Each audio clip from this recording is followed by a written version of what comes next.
Welcome back to the gamers. My name is Mikey Dubs, playing some OG Modern Warfare 2, let's get it. In today's video, I want to talk about something a little bit more serious, and it has to do with skill-based matchmaking.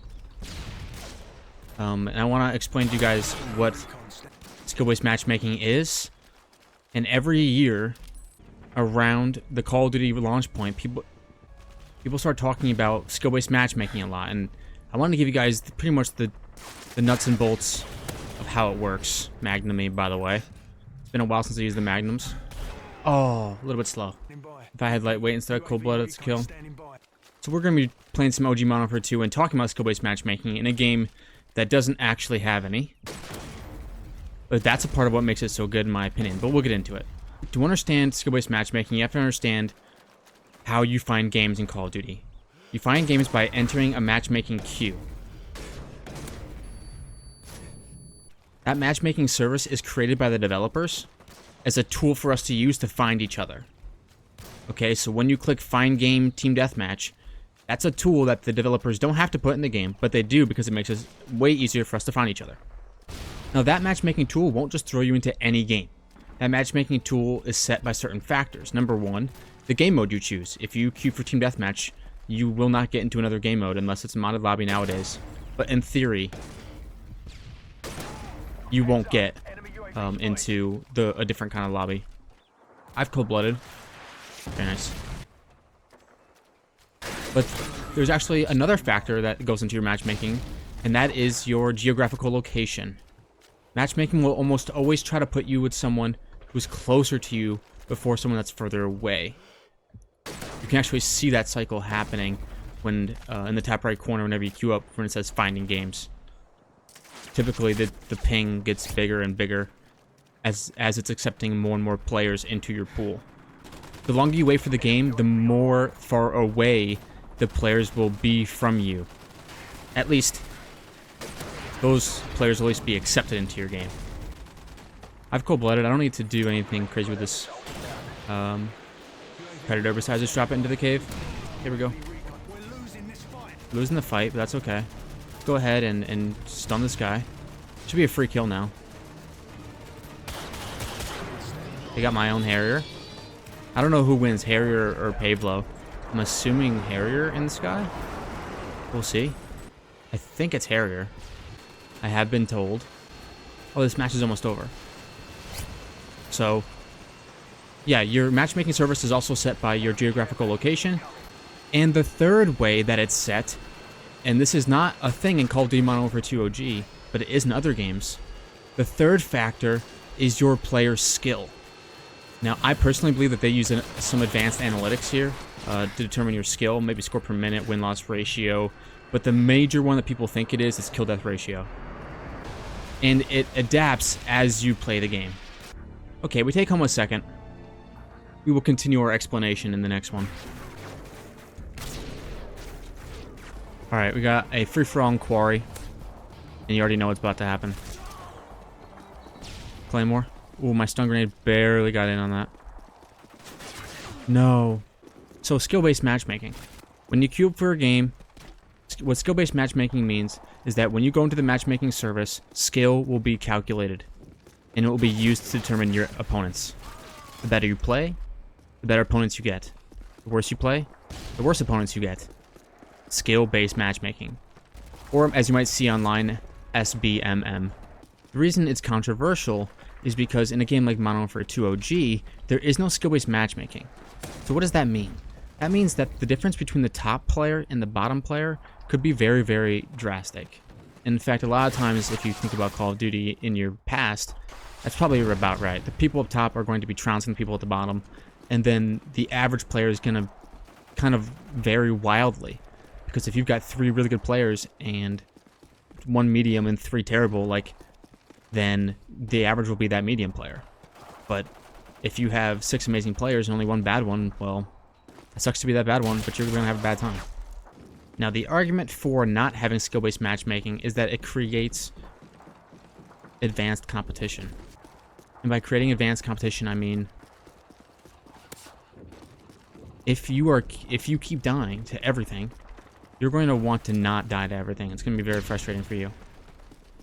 Good night, brother. If you're tubing, don't feel bad. There's somebody back here, I think. Yeah, there is. Imagine a world. I haven't fought back here, and I have to win it. No. I think this guy just ran up here. Yeah. Got a little delayed in my way, but we got him. Okay, where's this guy at? He's back here. Just shoot. Yes. It's weird. Oh, come on. Got him. UAV me. Now, there are some positives to skill-based matchmaking, which I'm not sure exactly what Call of Duty introduced skill-based matchmaking. There are some positives. One of those positives is that no matter who you are when you join a game, theoretically you won't get absolutely trounced, which is nice. But of course that comes with the fact that theoretically, and this is probably the biggest downside of skill-based matchmaking, period, is that the odds of you going off in a lobby are also greatly reduced. The range between the best player and the worst player in a skill-based matchmaking lobby is very low. The average is very consistent, very constant. You'll always be around the average player. But the threat of you popping off in a game just doesn't exist as much. You can still do it, but it's a lot more difficult. Now that you understand it, if you didn't before, I'm sure most of you understood that already, but now that you understand it, what do you think is better? Would you rather always queue up and get into a game of equally matched players? Or would you rather be thrown into a pool that doesn't take skill into account? I personally think that this is the best way to have a server, is that you just don't take matchmaking, or don't take skill into account at all. Like, it just makes the most sense to me.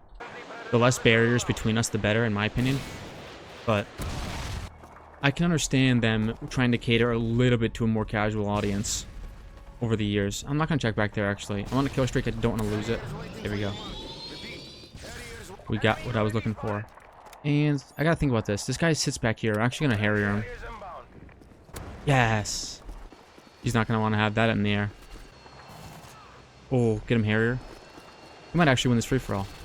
A big part of skill-based matchmaking that I haven't mentioned is that usually if you're trying to, you know, gauge how good you are as a player, you can take your KD ratio, which is your total kills divided by your total deaths, and that would be a pretty good indicator as far as how good you were.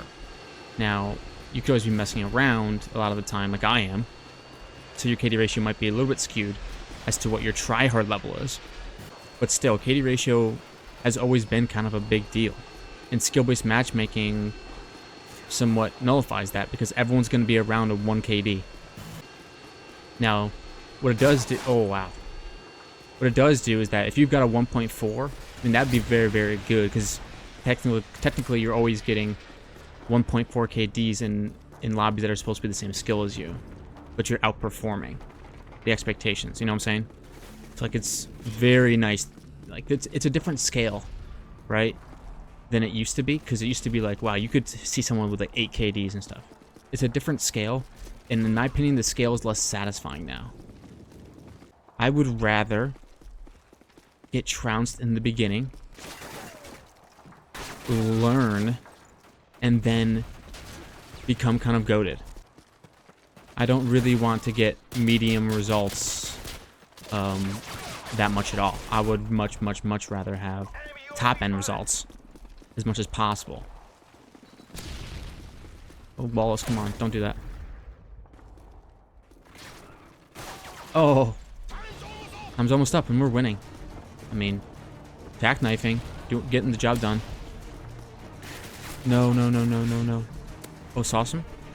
Sauce him. Oh, come on. Only use me blade?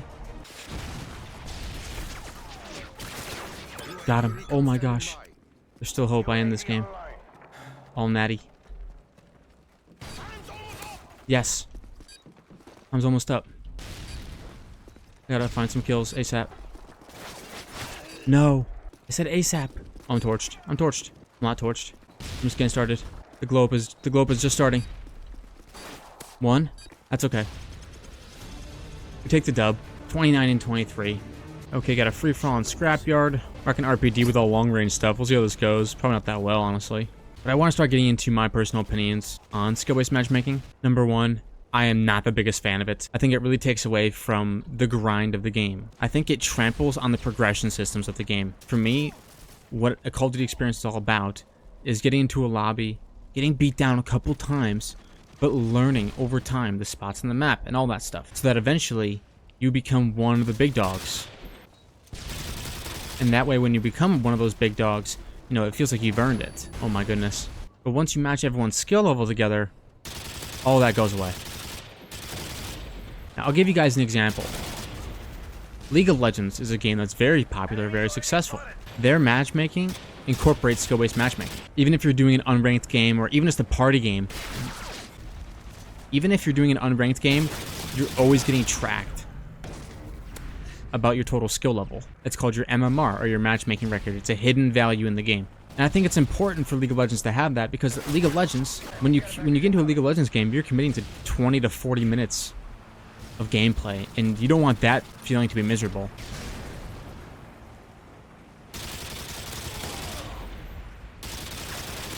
Everyone and their mother using this as bait.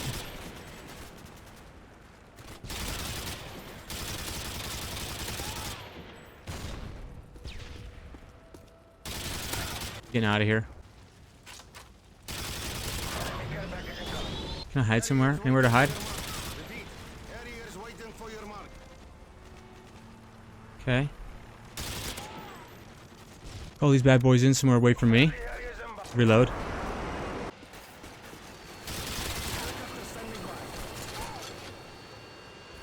I want to hide somewhere. Okay, it's time. Call it in. I'm not laying down in the best spot. Oh, it's Scrapyard. I forgot this takes 3 years. My choppers always don't go so crazy on Scrapyard. That's okay. We're going to try anyway. We finally made it. We're here. Take the easy ones. Take the easy ones. There we go. That's a good spot.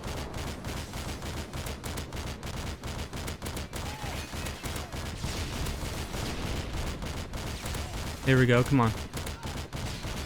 Ooh. Starting to really kick butt now. I only have 2 kills left before I win. So if I don't get the nuke on the next kill... Yeah, I needed to get it right there. GG. As far as skill-based matchmaking goes, guys, I really don't think it should ever be in the game. The sooner we can remove it, the better, but... I don't foresee Call of Duty ever doing that. That's why these older games are just better. That's it for this video. Thank you all for watching. If you enjoyed, hit the like button, subscribe if you're new, and I'll see you in the next one. See ya!